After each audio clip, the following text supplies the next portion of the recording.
Hello friends, welcome back Sukumar's kitchen.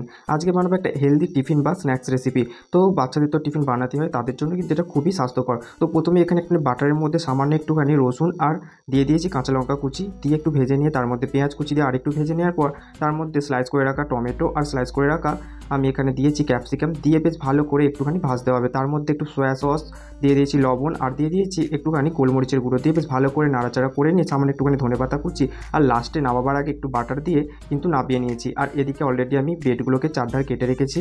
আর এখানে নিয়ে নিয়েছি ডিমের পোচ, বাটারে তৈরি করেছিলাম সেটা স্লাইস করে নিয়েছি। আর এখানে নিয়ে নিয়েছি একটু হোমমেড মিওনিজটা ব্রেডের ওপর মাখিয়ে নেওয়ার পর আর একটা ব্রেডের ওপর আমি এখানে যে স্টাফিংটা বানিয়েছিলাম সেটা দিয়ে আর একটা ডিমের পোচের অংশ দিয়ে আর মিওনিজ মাখানো ব্রেডটা দিয়ে ঢাকা দিয়ে তার মধ্যে আমি একটু প্যানের মধ্যে বাটার ব্রাশ করে নিয়েছি। সেই বাটার ব্রাশ করে নেওয়া প্যানের মধ্যে এবার আমি কিন্তু এই ব্রেডগুলোকে একটা একটা করে সাজিয়ে দিয়ে অল্প একটু টাইম নিয়ে শিখে নেবো এপিট ওপিট করে। আপনারা চাইলে প্রথমে বাটার দিয়ে কিন্তু ব্রেডটা শিখে নিতে পারেন, তাহলে রেডি হয়ে গেলে খুবই একটা হেলদি টিফিন রেসিপি।